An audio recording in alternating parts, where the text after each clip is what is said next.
Welcome back, it's Sunday morning and I've got a trophy because I was third on the Super Twin. Turns out I'd actually had set pole, I just didn't realise. So that's a nice bonus to start the day. Hopefully we'll have some more of those later, ideally a little bit bigger. The BMW is ready to go for morning practice. I've changed the front brake pads. I've done a little bit of setup work on the forks. I've actually softened them off slightly to try and get a little bit more feel for them. And I've put a little bit more ride art in the rear just to hopefully make it a little bit more accurate into the apexes. So now I just need to pull my finger out. I've also put a new back tyre in it, so that's good to go. The Twin doesn't need a lot doing to it. I might just put a little bit more preload into the fork, just because through the chicanes and bits they are a little bit on the soft side. Get loads and loads of feel for it, but if I want to go faster I need to, you know, make that feel come a few miles an hour further on. So we're pretty much set to go. The Truelove boys are about 2 minutes away, so they can get their chaos out of the van, and yeah, let's go racing. Right, just done morning warm-up on the BMW. Went near enough as fast in that as I went all day yesterday in the races, and it's not like I was actually pushing too hard because it's morning warm-up. What I have done is gone the wrong way with the rear rider. I think I went up to try and get it to turn in a bit more, and what it's actually done is it sort of put too much emphasis on the front, and now the front mid-corner sort of pushes you wide. So what I'm going to do is take some ride art out of it, take 3 or 4 mil out, make a reasonable change, get it sat back down a little bit, and hopefully in the faster corners that'll just help it, sort of help the balance of the bike, because at the moment it feels like the rear's not got much contact. Sounds almost factory-ish, doesn't it? If the lap time's a factory, we probably wouldn't need to have this conversation. So we've got to put petrol in it, do the rear ride art, and I might wipe some of the bugs off it from yesterday. Right then, it's just about time for the first race. I've taken some ride art out of the back of the shock, which I'm hoping in the quicker corners will just stop it sort of pushing the front as much. So there's only one time to find out. We're about ready. Rob's turned up as well, wearing his pink, because he likes a little bit of pink. Matt's just getting changed. We've had the first call. I think we're ready. Are we ready, Adam? Yep. Adam says we're ready, so that'll have to do. Yeah, Matt side through on the first lap by a country mile and won the race. He's checking his data, so we'll have a wander over here, see what he's up to. Due to the wonderful sunny Lincolnshire weather, we can't actually see the data that Matt's looking at because the screen's doesn't contrast well with the sunshine, but there is, we promised data on there, and he's not just looking at mucky videos. Right then, Matt, what are you looking at and what are you looking for? Basically just trying to compare what we had yesterday when we had the harder front springs to now the softest front springs, and what difference that's made, which it looks like it has gone deeper like we thought, but the feeling on the bike wasn't significantly better, so still searching. Right, okay, so for the next one, being as the springs don't give us the feel we're hoping for, we'll probably try a geometry change to see if we can alter where the weight's sitting on the tyre, in effect. Yeah, essentially we're going to try that. Our master plan is hopefully going to work. Yeah, I think today's a bit odd because the weather's so hot, none of the lap times are great, so it is skewing stuff a little bit, but really we're looking for feel over, in effect, over lap time. We're trying to get the feel of the bike right, so that when we go back to everywhere where there's more competition, yeah, then hopefully we'll be one step ahead. Hopefully. Well, this is it, first lap of the open race, and Matt and Harry are out there. According to the commentary, it's nice and tight into the first corner, so who's leading? Matt's leading. Right, lap 2, let's see if they've managed to drag any lead out. It sounds exciting on the commentary. Matt's leading. Matt stays in second. Harry's got booked for third, for second even. Right, any second now. There comes Matt in the lead. Complaining about front end feel. Here comes second. That's a good dice for second, that is. Bit of a shame Harry's got mugged, but it's nice and close. Oh, it's the usual thing after the race. Matt's just taking the data off the bike so we can have a bit of a look through that. Rob is down there changing the back wheel, which hopefully will be a joy because it is a factory quick release back wheel in the M. See, he's enjoying himself down there. That's beautiful. better in that one. Lap time was 31 flat, so considering the conditions and the fact we're on a really worn rear tyre, that was pretty good. The front fork height we changed just before the race, and that's sort of the drop here, the front ride height, and that just keeps a bit of the load off the front tyre mid-corner. So that seemed a little bit better. We might go a little bit further for the next race. Matt's been very good to us, and Matt has paid for ice cream that Justin's been to get for us. So we're having ice lollies. I don't want your lolly touching my lolly, Rob. Social distance lolly eating. Go on, Adam. Suck on it. Put it in your mouth. Put it in your mouth, Adam. A little trick I learned in the military is everyone loves food, so you've got to eat it as fast as possible. Time to go racing! Dave's about to head out on the Brewers Racing Twin. Last race before lunch.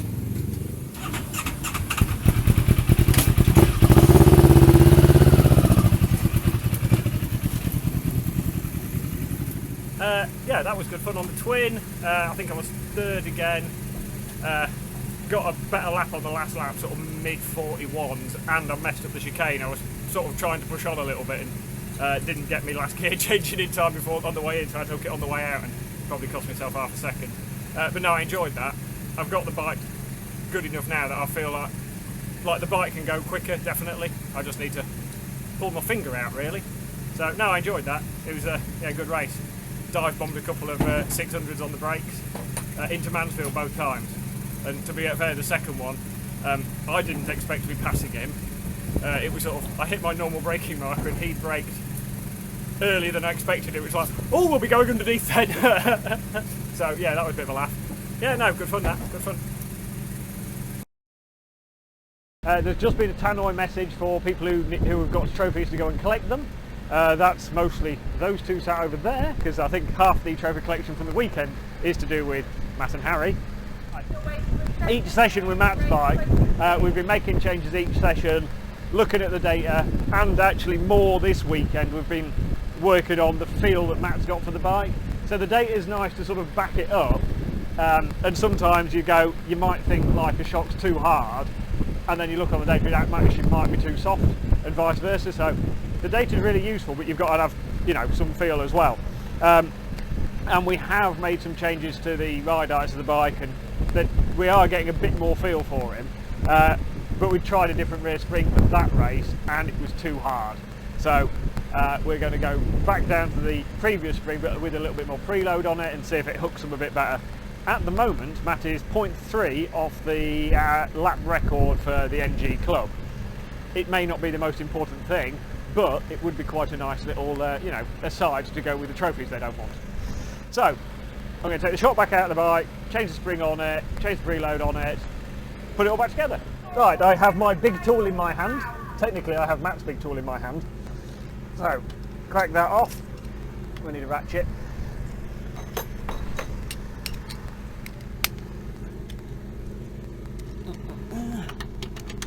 And the shock is actually really, really nice and easy to get out of this bike, which is convenient because I've had the shock out of this bike quite a lot.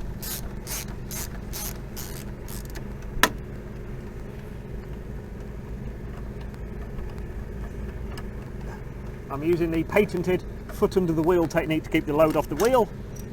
Right, bolt out the bottom. Then I'll just swing the shock forward a little bit and take the potentiometer off the bottom, which you can't see. Right, bolt out of there, potentiometer off the top, and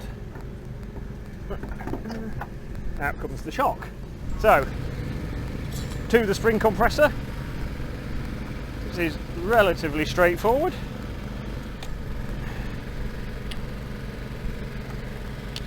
Have to push the bump stop down out the way on this one. Collar off.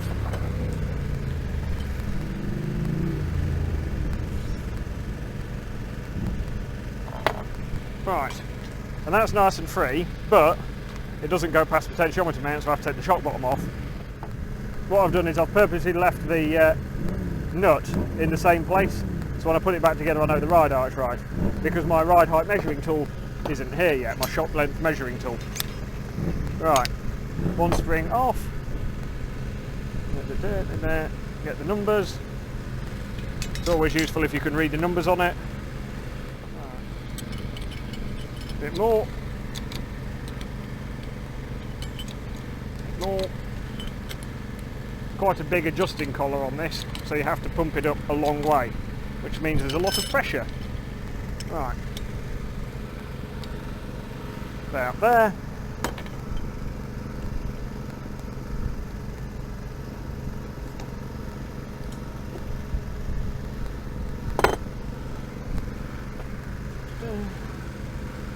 Then put the ride adjuster back on.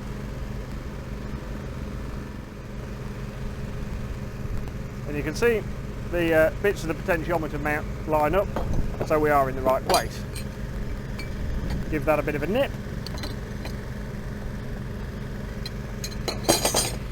That's ready to go back in the bike. We can do in fact, we'll do the preload while we're here. Right, this shock has a pneumatic preload adjuster. And what actually, we call it that. You plug a little gas cylinder thing into here, and it pushes the preload adjuster down, and then we can screw this around by hand. And so it's actually a purely mechanical adjustment, but you use the preload, like the gas pressure, the pneumatic pressure, to push the spring out of the way. In theory, a hydraulic adjuster could have a tiny bit of play in it, a tiny bit of movement. So this system is meant to be more accurate. It's a negligible amount, but we haven't bought the preloading gas cylinder with us. So I'm now going to take the spring back off, set the preload by hand, and put it all back together. Right, so this is the shock with the spring taken off it, and that on its own is the preload adjuster. So that's just the shock body. Give that a wipe. Right, so what we want is we just want to turn this collar 2 turns, which will give us 2 millimeters more preload. So we've got little dots on it so we can line everything up, dot to dot. 1, 2. So that is our 2 millimeters of preload change. The spring is 140 mil spring, but it's actually 139.3 millimeters. So if I actually zero that there, if I leave that zeroed, when I put it all back together, if I measure it again, I'll know if it's changed, or I'll know the difference. The exact measurement we have here, because you can see the spring is obviously shorter, that's 13.18 millimeters of preload, 13.2. So that'll do. Now I need to put the ride height adjuster on, write down exactly what we've done, because it's very easy to forget to write these things down and then lose where you are with everything. And then we can put the shock back in the bike. The easy bit. Right, so now I have my shock and I have a bike with a hole in it. So we'll feed this into here, hook the potentiometer onto the top mount, clip that in, and now I need the spare spring or a foot wedged under the wheel. Adam's foot is going to do an admirable job. Right, top bolt going in. Alright, next job is to torque it up. The torque wrench is excessively large for this job. There we go, that made a beeping noise because it's an expensive torque wrench. Right, now that we're in position, I need to stick my hand down the back like any good vet is used to, fish out the potentiometer and clip it onto the bottom of the shock. Nipped up. Right, so the shock is now back in the bike. We've done the preload change, the spring change. There's one last thing to do, and that is to zero the potentiometer. Because we've had the bottom off the shock, the potentiometer might be in an ever so slightly different height, fractions of a millimetre. That's it, bikes are heading out for the last open race. There goes Matt and Harry.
Right, here we go, lap 2. I can hear him just approaching the mountain. Matt's leading again. Harry third. Right, well Matt got sort of halfway through that race, decided that he'd actually let the club boys have a bit of a go at it. Seemed a bit unfair, you know, come here and trophy hunt. So I think, you know, he thought he'd let the club lads have a go. I think Harry's just won it instead, because Dan Cooper got a 10-second penalty. That'll do. I think the boys have enjoyed their weekend. All the bikes are in one piece, everything seems to be working. It's not all glamour at club races, because the last race of the weekend for the Twin, the mighty Twin, is really near enough at the end of the day, so there has been recently a couple of hours of sitting around. Adam's telling us excellent pun jokes about airports and things not taking off. We all laughed because we're bored.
blooming good fun.